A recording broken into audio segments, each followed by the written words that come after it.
That's it, it's alright. But it's very like you to go for something slightly different. It's, you know, you were never going to be the stereotypical type artist who just go paint on canvas. No, or my daughter actually showed me the process, and I thought this is different, and I thought the painting can really match up to what some major artists like self, so I stuck with this. No, you know, I used to love your colours of your art.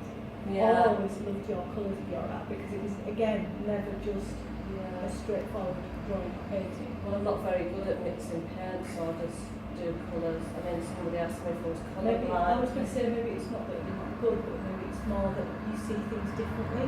Yeah. And that's how an artist does. I mean, if every artist just drew everything that was in front of them, then that's not art. That's you must just get a camera and take a photo. Yeah. You do it your way because you're an artist. Yeah.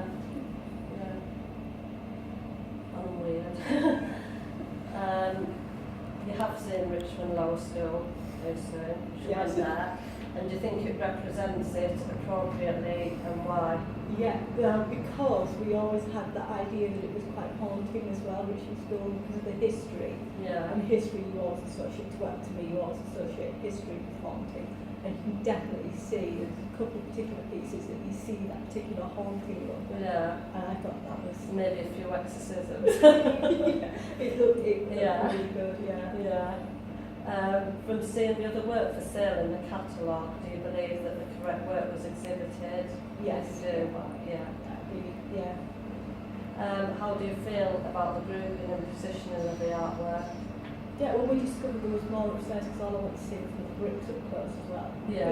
Because I was fascinated, but I really want to see those bricks because I love the idea behind them. I just thought it was so fascinating. Yeah, because they were used from like buildings in Richmond that have been demolished so far. Yeah. I like the history in it, yeah. Which I'm just glad the school wasn't demolished. Do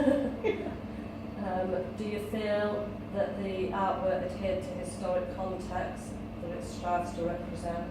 Definitely, yes, yeah.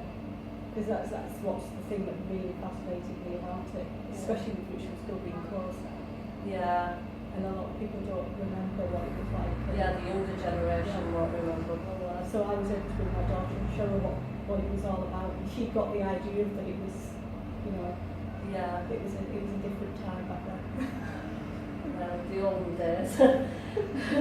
Was the Georgian Theatre while an ideal venue to represent this type of work, do you think, and why? Yes, obviously we couldn't get you were saying you couldn't get the lower school, so this had to be the next obvious choice. Yeah. Because again, it's the history, isn't it? Yeah, I thought it puts it into historic context because a lot of people that went to lower school use the Georgian Theatre as well.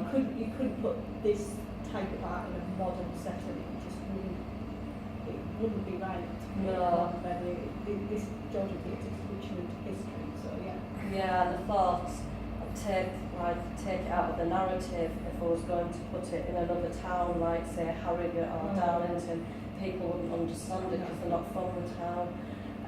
Do you feel that the pricing is appropriate? Most definitely. Yeah. Oh, God. What are your views regarding the titles of the artwork? Yeah, again, they definitely represented what it was. Yeah, I was just looking now and thinking about that again. Yeah, definitely. Because the one titled Dutton, I called it that because it was quite flamboyant like he was, and he was also creative. My friend bought some art. He bought some artwork off my friend and he was into art. And then there was one a piece that I called Tate, and that's got a lot of written stuff on because he was like really like into academia and everything. So, did you prefer the frame? Well, I know you preferred the bricks, didn't you, to the coloured or monochrome? I'm more. It's just I really, I could see that piece being in my room. Yeah. The other pieces I find fascinating because they represent you. Yeah. So I am interested in them, but I think it's just the history. I love history, so I love the history behind the bricks as well. Yeah. Because it's like your art plus the bricks and the history. It's the whole thing together that fascinates me. Yeah, yeah. And I thought the frames of the bricks that, because I was going to put like a really like pristine white frame around them, but I thought that would fit in it with was just everything. literally the way they, yeah, it's perfect. And do you have a favourite artwork? And was it just one of the bricks? Yeah. Yeah, it is, yeah. Yeah. Would you attend an exhibition of this nature again? Definitely, yeah. Oh, good. You've got me into it now. And do you have any further comments or questions? Do you think you got anything from it yourself?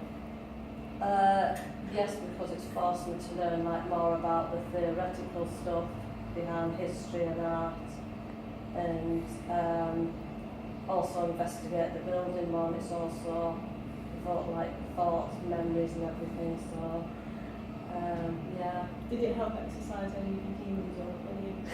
Yeah, I suppose, yeah. Did it Lots of demons flying around my bedroom, yeah. Yeah, I thought I saw you flying. Can you describe your thoughts and feelings about it as a whole, the exhibition and preview and everything? I thought it was, because of the people you invited as well, it was also, it's almost like a Richmond School reunion as well. Yeah. I mean, there was other people there, but yeah, it was, so we were all able to talk about your art in a way that we could all understand. yeah, we could say, oh, remember that room and Yeah. remember this, and yeah, you can relate to it. Like, And then we were discussing how and why some of the mysteries and the bullying, and we all had a big discussion on bullying, which was a big thing back in our time. yeah, And and it wasn't just Richmond School, it was all schools at that time that bullying was yeah. an issue, it never got addressed. I mean, another person that I interviewed, she said a lot of the dark spaces in the pictures represent the bullying and the bad things that have happened. Yeah. So. But it's interesting that on some of them you see that in the shadows and everything, that's really clever, but then on the others when you see colour, that's showing your personality coming out. Because with the other types of art, it was the colour that really attracted me. Yeah. So it showed that how you've moved on to these vibrant colours. But in this work it has a combination of the two. Yeah. So it shows the dark days and then the colour that, nobody was ever going to get rid of. You were always going to be this bright, colourful character. Well, I always felt from going to law school, thought I want to do something big with this place. Eventually it's like raising up something. I thought it was going to be like a ghost hunter or something. This is what it's manifested itself in, and then there's colourful bits, dark spaces, and I think subconsciously it might represent different things that happened to me. So yeah. Anyway, thank you. Thank you. There's a bit where the camera went.